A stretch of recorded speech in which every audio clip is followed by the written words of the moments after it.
Sa Biblia ay may dalawang salita na napakahalaga na sa ating kapanahunan ay bibihira na nating napapakinggan. Ang isa ay ang salitang kingdom o kaharian. Ang Panginoon Kristo ay naparito upang itatag ang kaharian ng Diyos at sa kanyang pagtuturo ay paulit-ulit niyang binabanggit ang bagay na ito. Sa aklat lamang ni Mateo ay 55 times niya binanggit ang bagay na ito. Isang bagay lang tungkol sa salitang kaharian na sa lumang tipan ay kalimitang tinutukoy nito ang mga kaharian ng tao o kaya ay kaharian ng Israel. Samantalang sa bagong tipan, kalimitan kapag ito ay binabanggit ay tungkol sa kaharian ng Diyos. So makikita natin ang pagbabago ng kahulugan ng salitang ito mula sa lumang tipan tungo sa bagong tipan. Ang ikalawang salita ay ang salitang tipan o kaya ay covenant. Sa kabuuan ng Biblia ay tinukoy ito ng 332 times. 295 times sa lumang tipan at 37 times sa bagong tipan. Karamihan sa mga salitang ito ay mula sa bibig ng Diyos. Kalimitan siyang bumabanggit ng mga salitang ito sa pamamagitan ng mga propeta. Yan ay kapag ipinapaalala niya ang kanyang tipan sa kanyang mga pinili kapag nagkaroon siya ng plano o balak na gagawin pabor o hindi pabor para sa kanila. Ang bagay na yan ay napakahalaga nating maunawaan sapagkat mamaya ay pag-uusapan natin ang katotohanan yan na hindi nakikitungo ang Diyos sa sinuman maliban na siya ay may tipan sa kanila. Tandaan natin ang katotohanan ito. The entire Bible runs through the essence of this word, covenant. Ipapakita ko po yan sa inyo sapagkat yan ang dahilan ng pakikitungo ng Diyos sa mga tao. Nais kong maunawaan natin ang katotohanan ito. When we say the Old Testament, it comprises the 39 books of the Old Testament. Sa pamamagitan ng bagay na yan ay makikita natin ang kaibahan ng Testament sa Covenant. Sinasabi ko po yan sapagkat makikita natin na ang dalawang ito ay meron pong pagkapareho. Pero para ma-distinguish natin yung tipan na pakikitungo ng Diyos sa mga tao na kanyang kinatipan at ang mga tipan ng Biblia, ay binabanggit ko yung 39 books of the Old Testament na kahit kailan ay hindi tinawag na 39 covenants. Diyan ay makikita natin na napakasimple na ma-distinguish natin ang ibig kong sabihin sa mga bagay na ito. Ang pakikipagtipan ay idea ng Diyos na magkaroon ng malapit na pakikipag-ugnayan sa tao. Nawa ay hindi tayo matatapos sa usapin ngayon na hindi natin nakikita kung gaano kahalaga na ang isang tao ay magkaroon ng tipan sa Diyos. Iyan ay sapagkat maliban na meron siyang tipan sa Diyos, ay para lamang siyang nabubuhay na walang pag-asa sa walang hanggan. By the way, mga kapatid, isa pa sa malaking halaga na maunawaan natin ang salitang ito ay sapagkat kahit kailan kapag ang isang tao ay walang tipan sa Diyos, ay hindi niya mararanasan ang pagliligtas ng Diyos tungo sa walang hanggan. So ang pag-uusapan natin sa pagkakataong ito ay walang iba kundi ang kahalagahan na maunawaan natin ang mga tinatawag na biblical covenants. At sa ating pag-uusap na ito, ay magbigay lamang po ako ng 10 kadahilanan kung bakit ang bawat isang tao, lalo na ang mga mananampalataya, na maunawaan ang kahulugan ng bagay na ito. Marami tayong narinig na katuruan mula sa mga tinatawag na Kristiyano tungkol sa regeneration, redemption, justification, glorification, at kung ano-ano pa, na nais kong sabihin sa inyo na lahat ng ito ay napapaloob sa iisang salitang ito, ang salitang covenant. Ganun po kahalaga ang salitang ito. Punta tayo sa ating number 1. God is a covenant-making and keeping God. God is a covenant-making and keeping God. Nabanggit ko kanina na sa Biblia ay 332 times binanggit ang bagay na ito at 2/3 nito ay mula sa bibig ng Diyos na kung saan ay pinapaalala niya na doon sa kanyang pakikipagtipan sa kanila, ay ibinabase niya ang kanyang susunod na hakbang na gagawin para sa kanila o o laban sa kanila. Napakarami pa po mga salita na katulad ng salitang ito, katulad ng mga salita sa English na agreement, treaty, pact, oath, and will. Kalimitan din na ang salitang promise o promises o ang law ay tumutukoy pa rin sa salitang covenant. Ang salitang treaty ay nabanggit ng 29 times. Sa Old Testament po yan. Ang salitang pact, P-A-C-T, ay binanggit minsan sa Isaiah 57:8. Ang bond, B-O-N-D, which is also another word for covenant, is mentioned 6 times. At ang salitang will, na tumutukoy tungkol sa tipan o covenant, ay 2 beses sa aklat ng Hebreo 9:16 at 17. Ang hindi pagkaunawa sa mga salitang ito ay nagdudulot sa mga mananampalataya ng pagiging mapagpili kung ano ang kanilang gugustuhing tanggapin o angkinin mula sa banal na kasulatan at kung ano ang kanilang ayaw tanggapin. Kung loloobin ng Panginoon ay magpapakita ko sa inyo ng mga ilang katotohanan tungkol sa bagay na yan. Mayroon pong 6 o 7 o kaya ay 8, depende sa pagpapaliwanag na ang Diyos ay nakipagtipan sa tao o kaya ay sa mga tao. Merong individual dito at meron ding panggrupo. Nais ko pong banggitin sa inyo ang mga ilan sa mga isinasama ko sa aking pagtuturo tungkol sa bagay na ito. Ang tipan ng Diyos kay Adan, ang tipan ng Diyos kay Noe, ang tipan ng Diyos kay Abraham, na maaaring masasabi na kaugnay na rin dyan si Isaac at Jacob, ang mga ilan ay hinihiwalay, at yan ang dahilan kaya minsan ay mas marami ang tinatawag nilang tipan ng Diyos sa mga tao. May tipan ng Diyos sa pamamagitan ni Moises, na siya rin niyang tipan sa mga Israelita. May tipan kay Haring David. Mayroon ding tipan na tinatawag na the promise of the new covenant. At ang isa pa ay the new covenant o tinatawag din messianic covenant. At kung ibibilang pa ay iyong tipan ng pagpapakasal ng kordero ng Diyos sa kanyang iglesia. Sapagkat alam natin na sa Biblia, ang pag-aasawa ay isang uri ng tipan.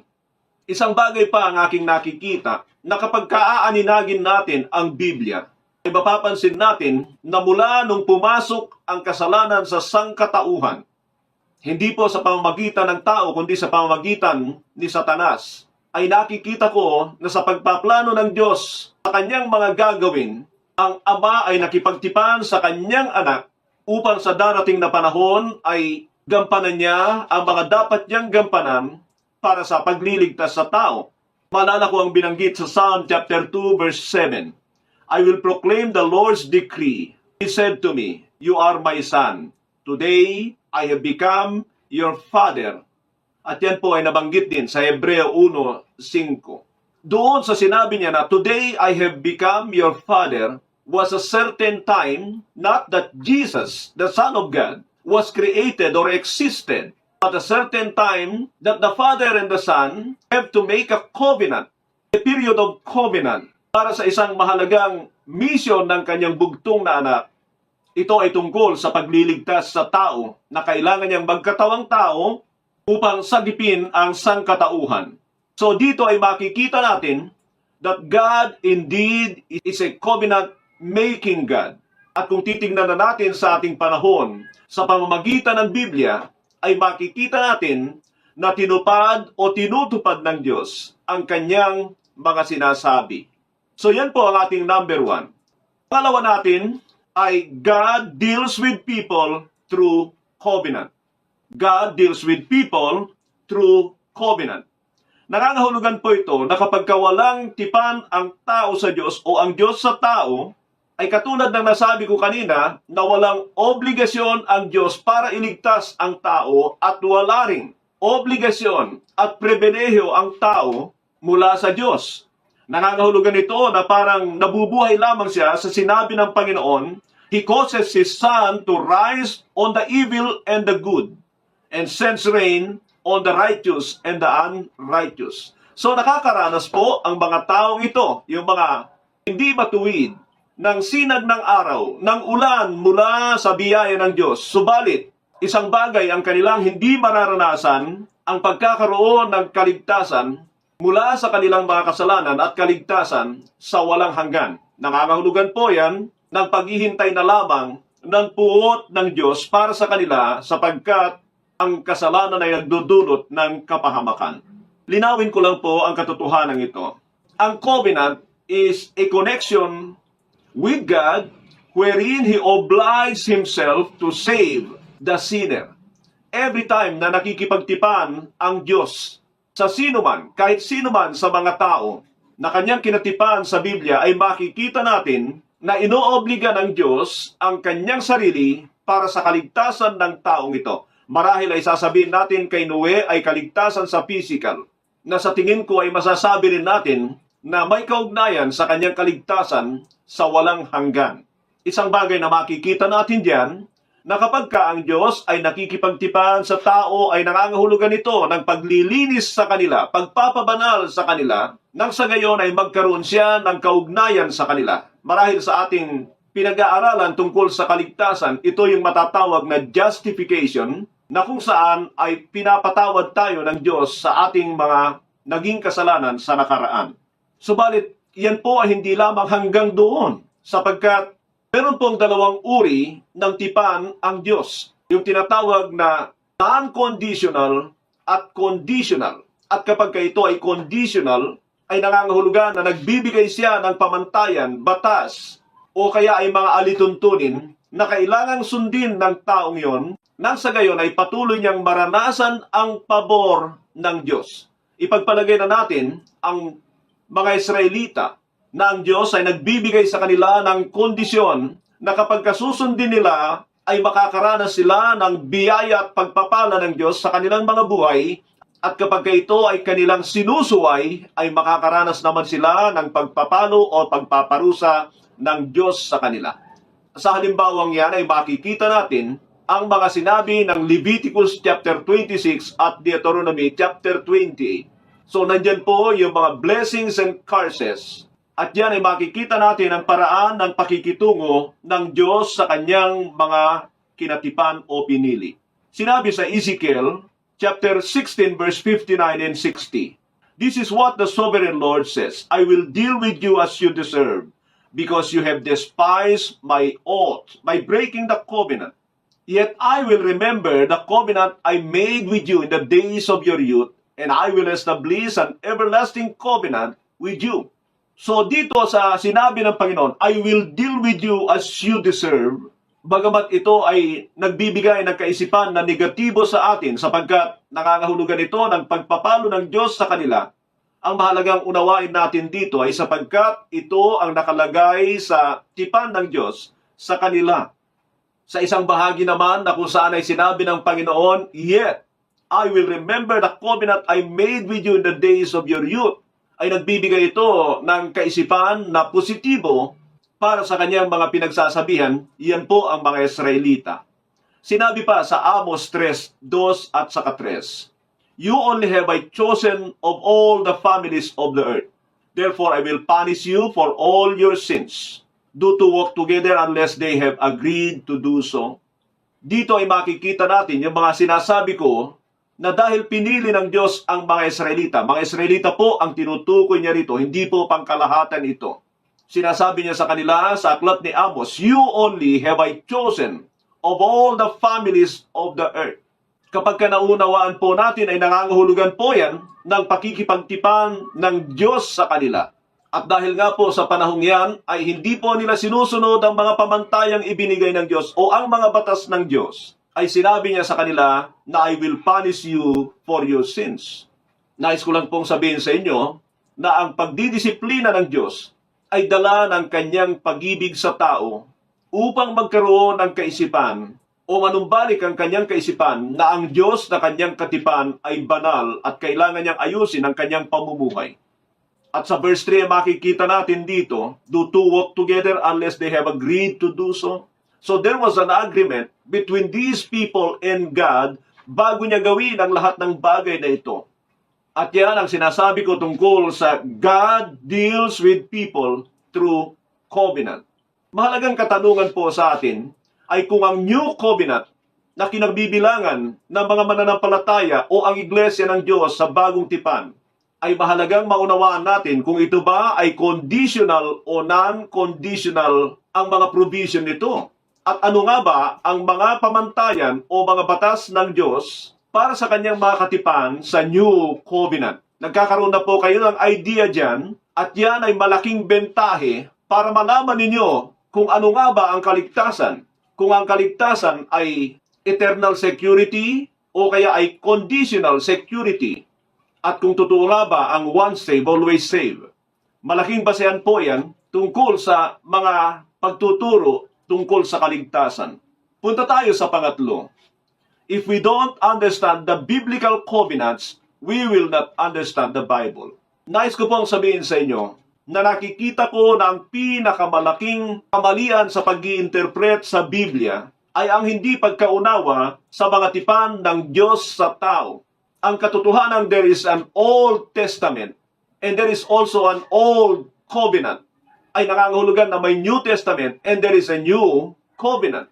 So ang katanungan ay ganito, saan ka ba nakapasok sa dalawang tipan na ito, Old or New Covenant? Ano ang mga bagay na ipinapagawa sa iyo ng Diyos? Ano ang mga bagay na ipinangako sa iyo ng Diyos? Yan ba ay nakabase sa Old Covenant or New Covenant? Katulad ng sabi ko kanina, kapag hindi mo naunawaan kung ano ang tipan, pupulot ka ng mga magaganda sa Biblia na maaaring gusto mong i-apply sa iyong sarili at maaari mong i-reject yung mga iba.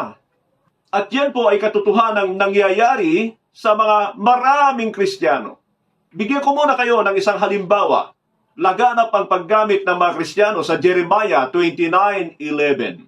Ano po ang sinasabi doon? Nais ko pong basahin po natin ang Jeremiah 29:11 at titingnan natin kung ano ang sinasabi rito na siya kung sinasabi na ginagamit at pinipili ng marami dahil maganda po ang pangako rito.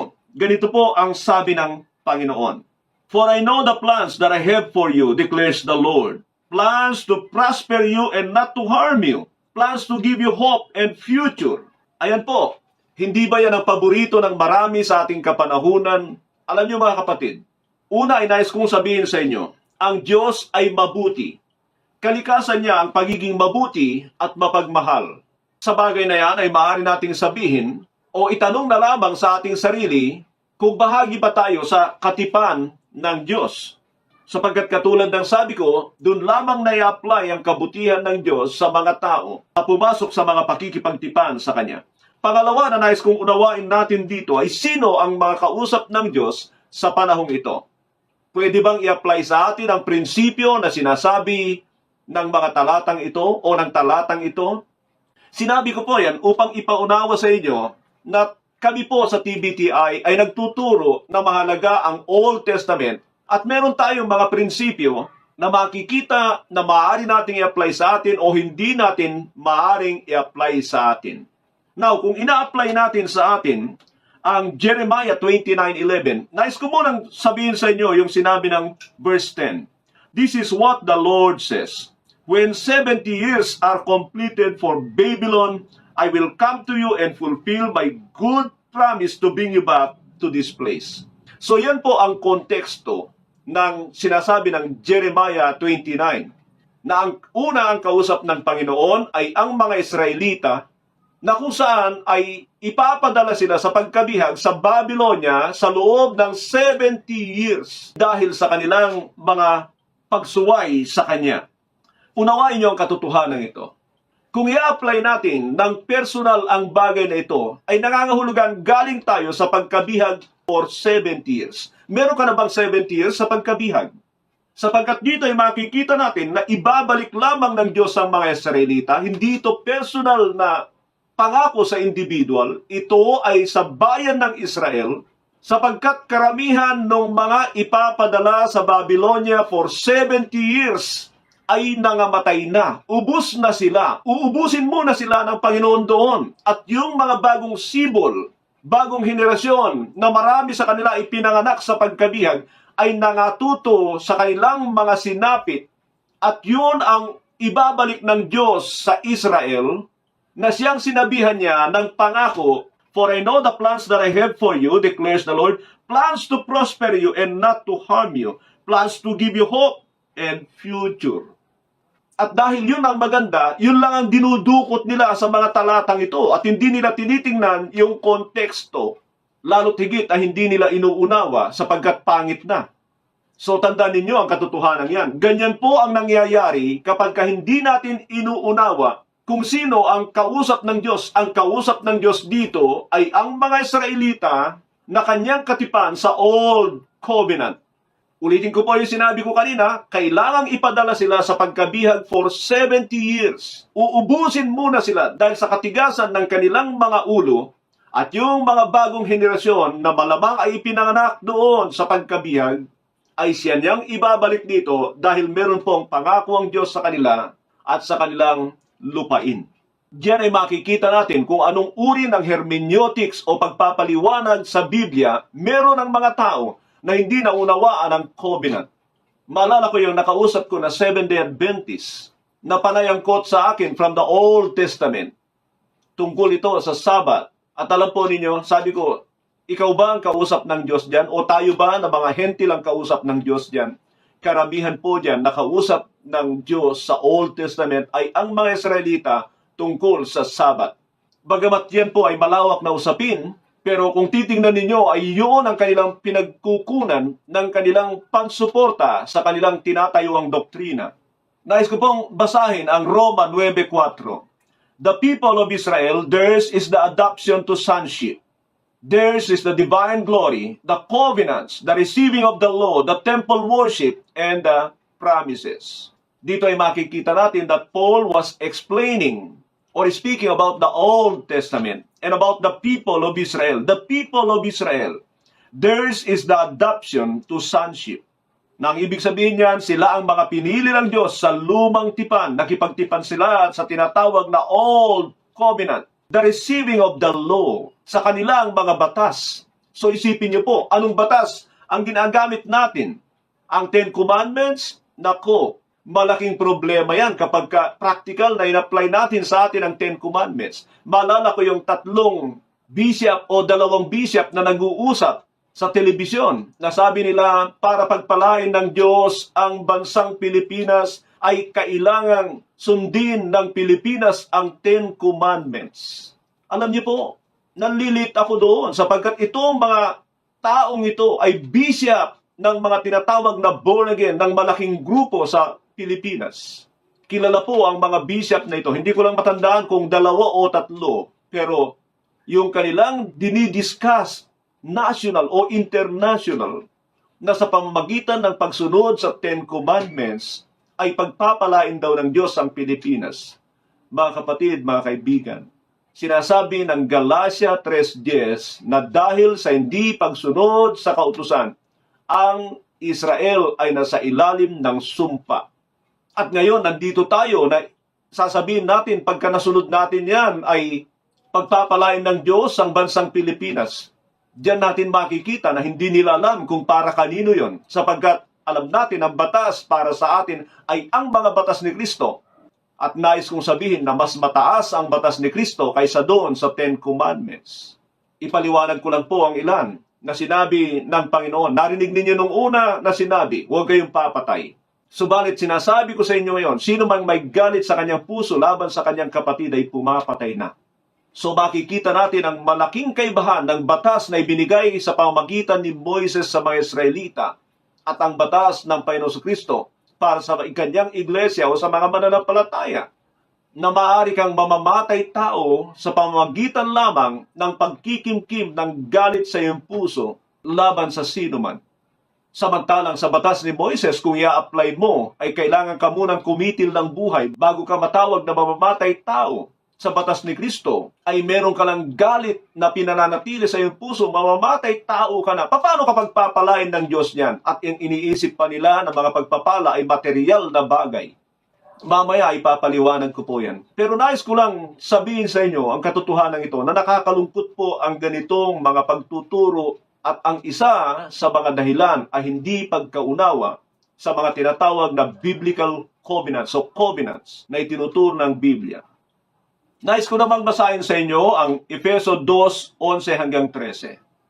Therefore remember that formerly you were Gentiles by birth and called uncircumcised by those who call themselves the circumcision, which is done by the body by human hands. Remember that at that time you were separate from Christ, excluded from citizenship in Israel, and foreigners to the covenants of the promise, without hope and without God in the world.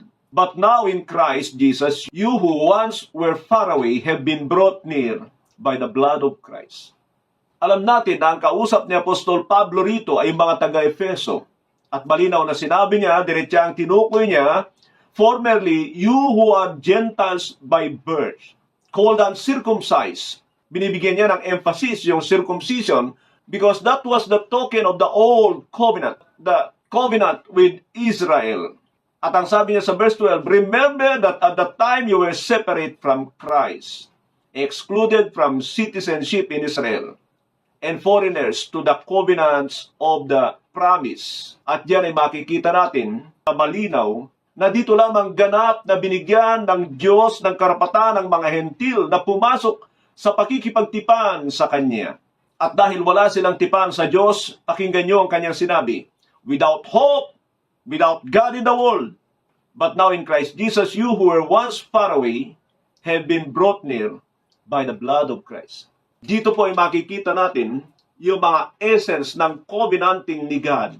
Pero nais kong bigyan ng diin na saka lamang tayo binigyan ng karapatan ng Diyos na magkaroon ng kaugnayan sa Kanya dahil na rin sa pagpasok natin sa tipan. At kung titingnan natin ang kabuuan ng sinasabi ni Apostol Pablo, ay napakahalaga na i-consider natin ang katotohanan na sa New Covenant lamang binigyan ng karapatan ng Diyos ang mga hentil na pumasok sa pakikipagtipan sa Kanya. Kaya't kapag hindi po natin talaga binigyan ng pansin kung sino ang kausap ng Diyos, para kanino ang tipan na ito, ay talagang maliligaw po tayo sa pag-i-interpret sa Biblia. Hindi natin ito maunawaan.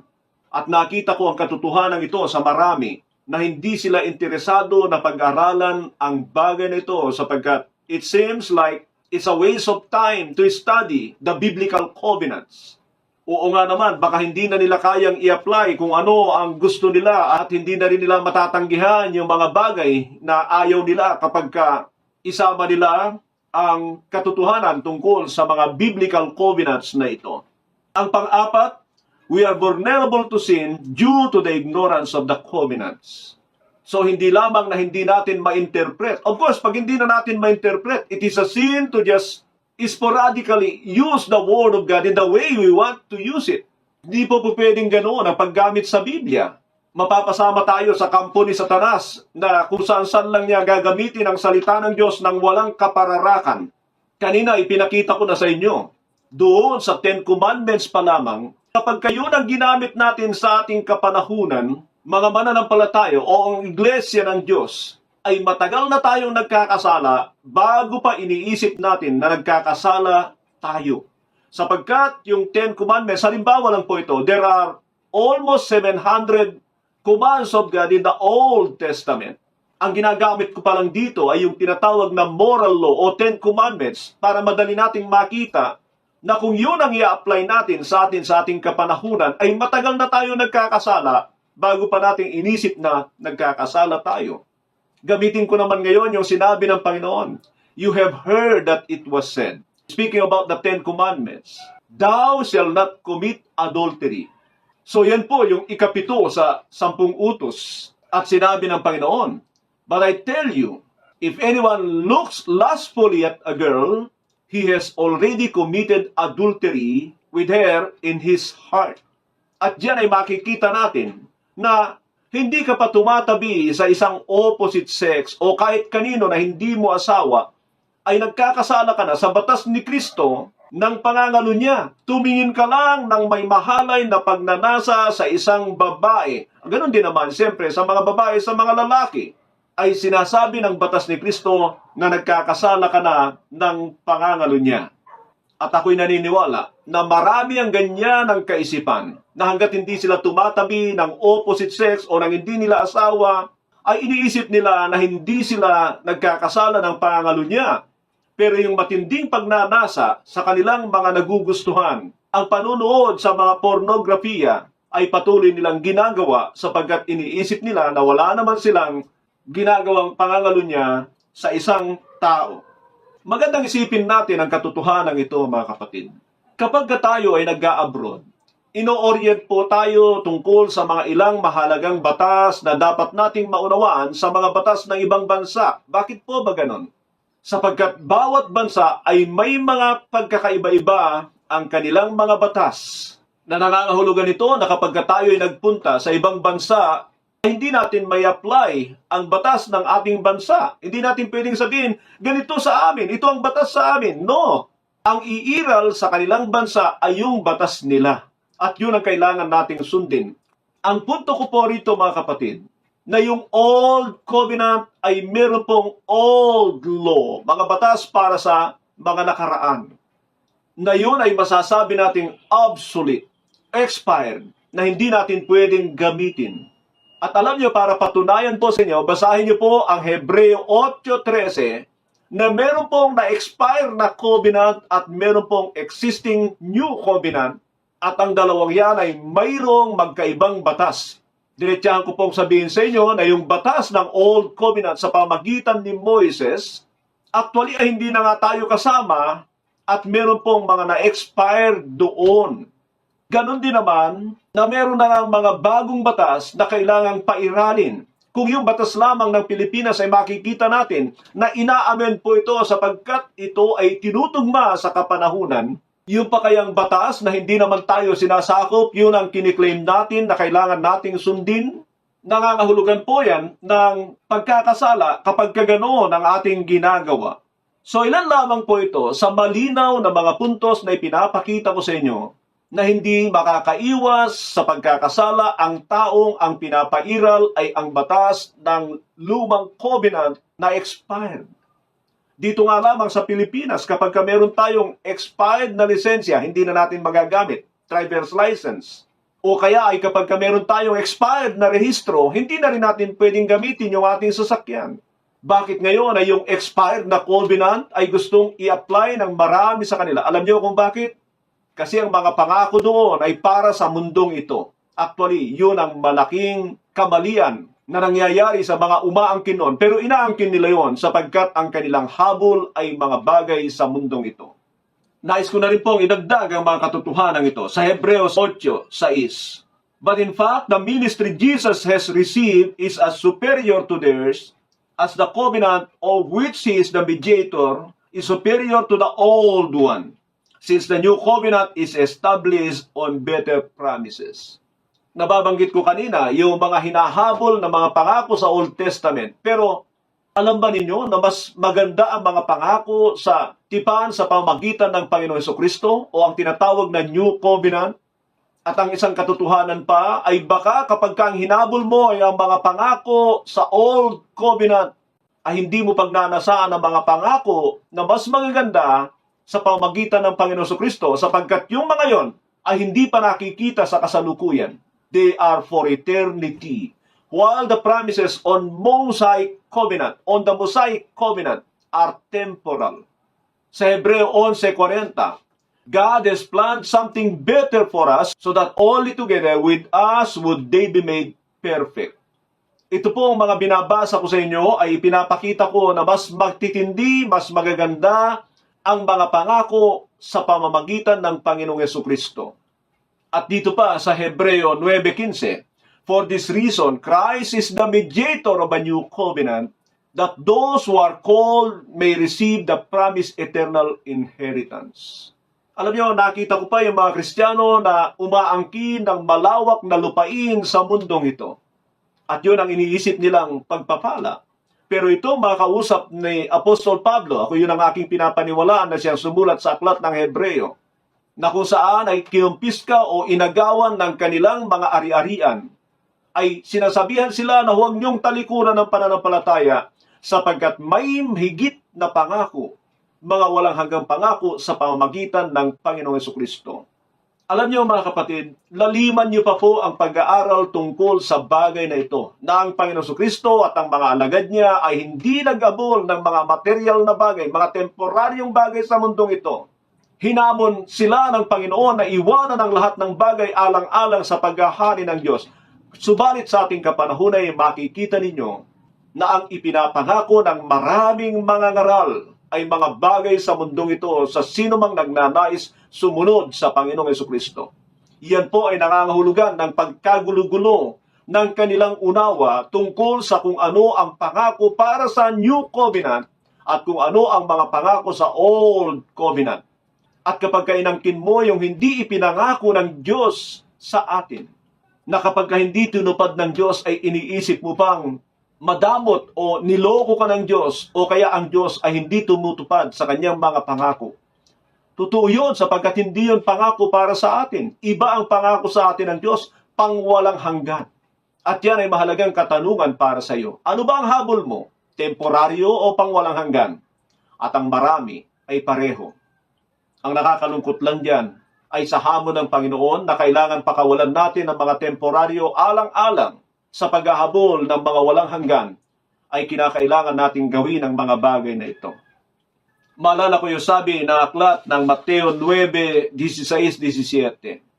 No one sews a patch of unshrunk cloth or an old garment, for the patch will put away from the garment, making the tear worse. Neither do people pour new wine into an old wineskin. If they do, the skin will burst, the wine will run out, and the wineskin will be ruined. No, they pour new wine into new wineskin, and both are preserved. Ako'y naniniwala na ang ilustrasyon na ito ng Panginoon o ang talinghagang ito ng Panginoon ay tumutukoy tungkol sa Old and New Covenant. Unang-una, hindi mo yan pwedeng paghalu-haluin na katulad ng ginagawa ng maraming mga ngaral. Pinag-ahalo-halo ito. At ang dahilan niya ay sapagkat hindi nila binibigyan ng pansin ang tungkol sa pagtuturo sa tipan ng Diyos sa tao o sa kanila. So tandaan niyo ang katotohanan ito, halaw dito sa sinabi ng Panginoon, na sino mang nabaghalo-halo sa mga provisions ng Old and New Covenant, kung paano niya sinasabi rito sa kanyang ilustrasyon na yan ay masisira, ganyan din naman ang katuruan na pinag-halo-halo ang Old and New Covenant. Punta tayo sa panglima. Covenant is connected to dispensations. Covenant is connected to dispensations. Ano po ang dispensations? Dispensations is God's period and way of administering humanity. So yan po ang sinasabi ko sa inyo, na may koneksyon po ang paraan ng pamamahala ng Diyos sa kanyang tipan. Halos kahalintulad na rin po ito ng aking mga sinasabi, na hindi mo pwedeng i-apply yung hindi pangako sa iyo ng Diyos. Hindi mo pwedeng sundin at angkinin yung mga hindi pinangako ng Diyos sa iyo na ipinangako niya sa mga tao sa nakaraan. Pakinggan niyo muna itong sinabi ng Efeso 3:2. If you have heard of the dispensation of the grace of God, which is given me to you word. So, alam natin, we are now in the dispensation of grace. The new covenant is under the dispensation of grace. Sa akin pong ginawang pagtuturo sa hermeneutics ay kailangan kong talakayin ang mga dispensations. At meron pong ibinigay ang Panginoon sa akin na chart na nababahagi ng 10 dispensations. Hindi po yun ang aking tatalakayin, subalit babanggitin ko po ang mga ilan. Yung dispensation of innocence. Yan yung panahon na hindi pa nagkakasala ang tao. And then yung susunod ay dispensation of law. May mga batas ang Diyos na ibinibigay na pinaka-guide ng kanyang pamamahala sa mga tao, lalo't higit sa mga pinili niya. Ang bagay na yan ay umiral, masasabi natin na sa panahon ni Moises o ng mga Israelita hanggang sa panahon ng Panginoon Jesucristo. Nang dumating ang Panginoon ay umiral yung namamagitan sa Old and New Covenant. Katulad ng mga sinasabi ko sa inyo kanina, na habang ang Panginoon ay sinasabi niya yung mga batas ng lumang tipan, ay narito naman siya na nagbibigay ng mga bagong batas ng New Covenant. Iyan po ay mapapansin ninyo sa chapter 5 hanggang chapter 7 ng Matthew. He was issuing laws, new laws, na Ito ang dahilan kaya nagagalit sa kanya ang mga tagapagturo ng Israel sapagkat iniisip nila na pinawawalang halaga ng Panginoon ang mga batas na ibinigay sa pamamagitan ni Moises. Ang panahon na yan ay tinatawag kong dispensation of transition, pagbabago from old and new covenant. At diyan nabuhay ang Panginoon Kristo. At ang isa ay nung umakyat ang Panginoon, naganap ang pakikipagtipan niya doon sa Ama sa pamamagitan ng handog niyang dugo, sarili niyang dugo. At nung ipagkaloob na ng Diyos ang banal na Espiritu sa kanyang iglesia, ay ito yung dispensation of grace. So mababasa natin sa John 1:17, "For the law was given through Moses, grace and truth came through Jesus Christ." Jesus made an access for the grace of God. Basahin ko pa po yung Roma 6:14.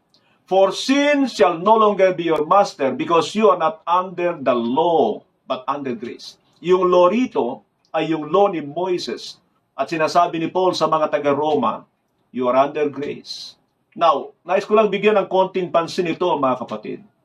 Kung ang isang tao ay alipin pa ng kasalanan, ay nangangahulugan ito ng kawalan ng biyaya ng Diyos sa kanya. Hindi siya nagtatagumpay sa kasalanan. So, are you under the law or are you under grace? If you are under the law, you are mastered by sin. Alipin ka pa ng kasalanan. But when you are under God's grace, you are empowered by the Holy Spirit to overcome sinning. Basahin niyo po ulit ang sinasabing ito ni Apostol Pablo. Ito pa po ang mahalaga. Galatia 5:4. "You who are trying to be justified by the law have been alienated from Christ. You have fallen away from grace." Diyan ay makikita natin na hindi pwedeng paghalu-haluin ang katuruan tungkol sa kautusan at sa biyaya ng Diyos. Dahil kapag pinapairal mo yung tungkol sa mga kautusan, malamang ay sasabihin mo, hindi naman, pero bakit mo inaangkin yung mga pagpapala sa pamagitan ni Abraham at ni Moises kung hindi mo pinapairal ang kautusan? Pero ang sinasabi rito ni Apostol Pablo, na kapag kayo nang ginagawa ng isang mananampalataya, nahiwalay na siya kay Kristo at malayo na siya sa biyaya ng Diyos. Itong sinasabi ko sa inyo ngayon ay may kaugnayan pa rin ito o malaki pa rin ang kaugnayan nito sa pangunawa sa Biblia.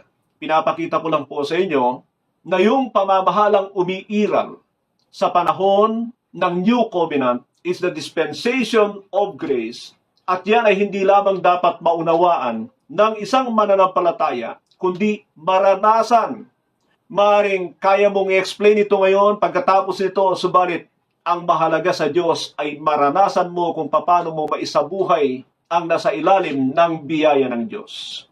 Nais ko na rin pong sabihin na marami pong nagtuturo ng biyaya na ang ibig lang nilang sabihin ay ang pagpapatawad ng Diyos at hindi yung tulong ng Diyos at kapangyarihan ng Diyos para tayo ay magkaroon ng kapangyarihan para hindi magpatuloy sa kasalanan. Ang ating pang-anim, through understanding covenants, we can determine what obligation and privileges are implemented. Through understanding covenants, we can determine what obligations and privileges are implemented. Bagamat yung mga iba ay nababanggit ko na rin doon sa aking mga paliwanag, ay focus ko pa rin po ang aking pagpapaliwanag sa bagay na ito. Nabanggit ko yung conditional and non-conditional kanina, mga kapatid. Conditional means there are requirements of God. Meron itong parang mga salitang if you obey me. Sa pamamagitan ng mga provisions nito o mga batas nito ay makikita natin kung meron ba tayong obligasyon bago natin angkinin yung pangako. Nais kong maunawaan natin ang katotohanan. Hindi ka pwedeng umangkin ng pangako kung ito ay may requirements. Parang sa pag-aaral yan, hindi ka pwedeng mag-graduate hanggat hindi mo maipapasa yung iyong mga asignatura o makumpleto man lang yon. Dahil nababanggit ko na kanina, yung blessings and curses, yan po ay sa Old Covenant. Nais kong tukuyin sa inyo, mga kapatid, na itong dalawang ito ang magkalaban talaga sa banal na kasulatan. Hindi sila pwedeng mag-exist. Yung tinatawag na Mosaic Covenant at yung Messianic Covenant. Yung tipan ng Diyos sa Israel sa pamamagitan ni Moises at yung tipan ng Diyos sa kanyang iglesia o mga mananampalataya sa pamamagitan ni Kristo ay hindi mo pwedeng mapag-exist ang dalawang yan. Kundi ay parang nakipagkontrata ang tao sa Diyos sa pamamagitan ng dalawang kondisyon. o kaya ay mga obligasyon. Isipin natin ang ganito.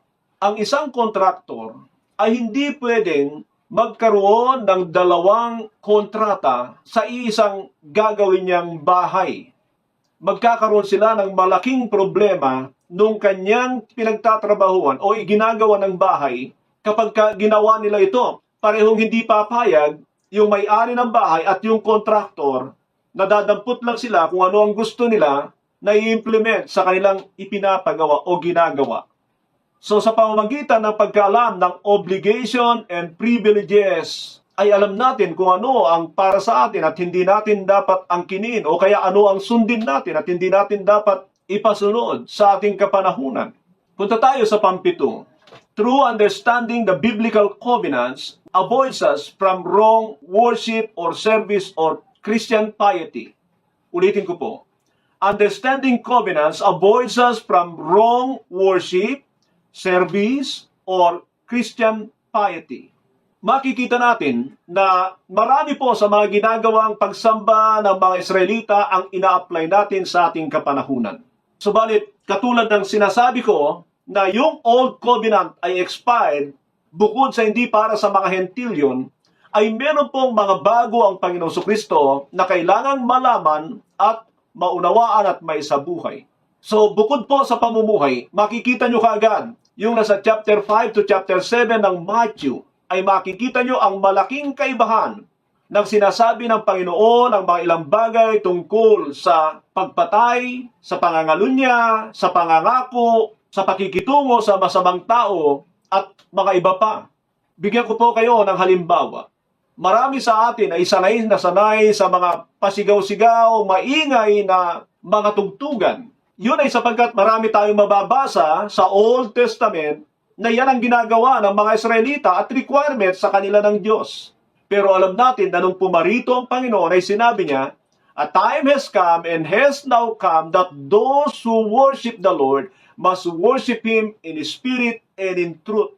Na nangangahulugan na binibigyan niya ng kaibahan yung mga pagsambang ginagawa ng Israel sa mga pagsamba na nais ng Diyos sa pamamagitan ni Kristo. Yan po yung tinatawag na worship or piety, na bakit marami ay nananatili doon sa mga ginagawa sa Old Testament.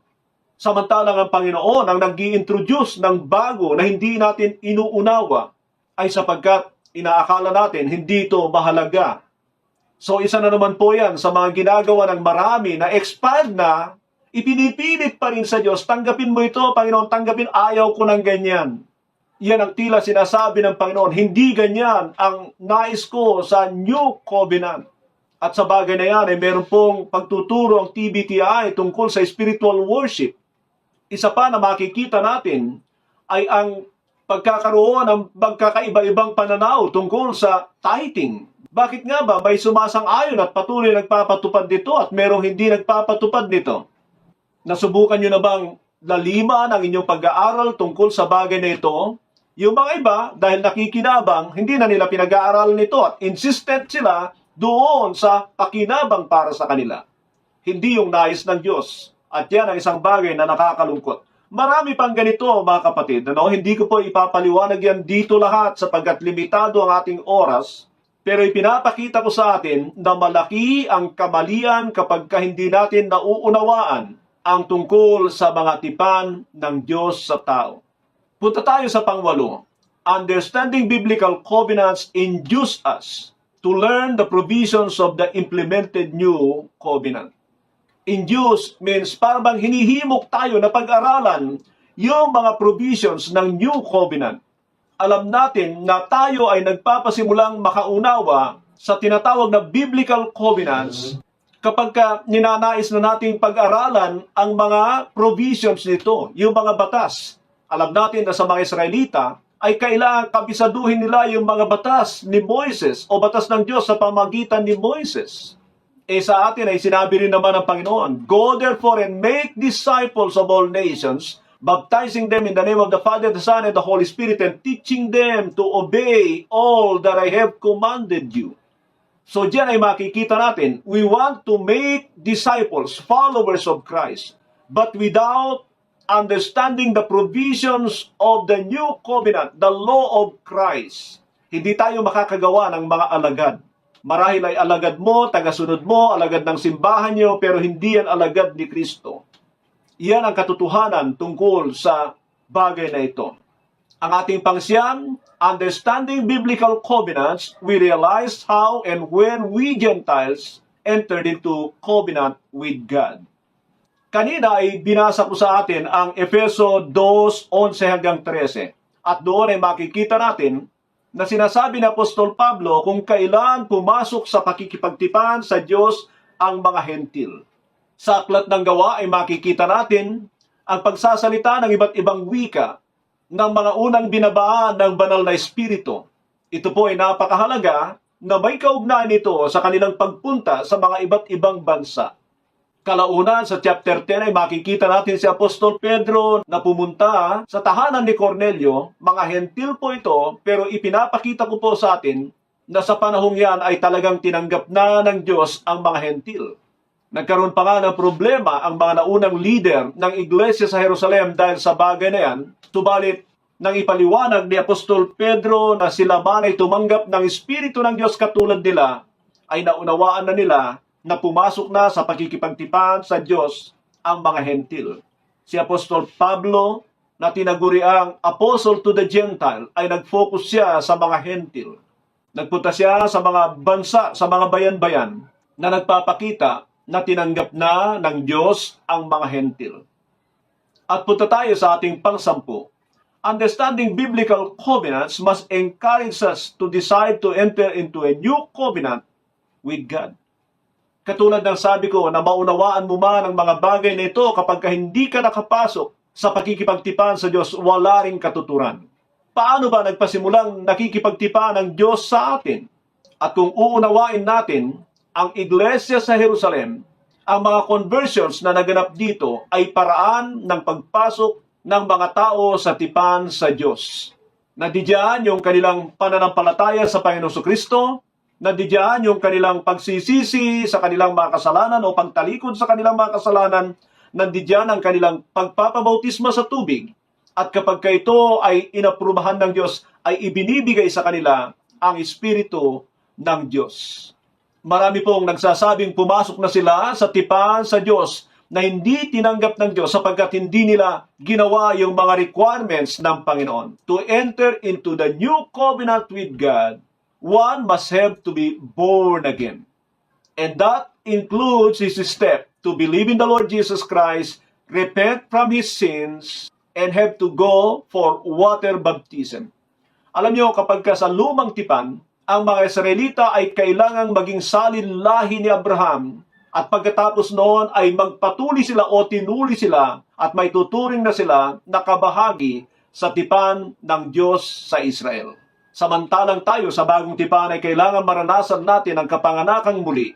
At ang kapanganakang muli ay yung kumpletong proseso that we need to believe in the Lord Jesus Christ, repent or turn away from our sins, be baptized with water, and must have to receive the Holy Spirit.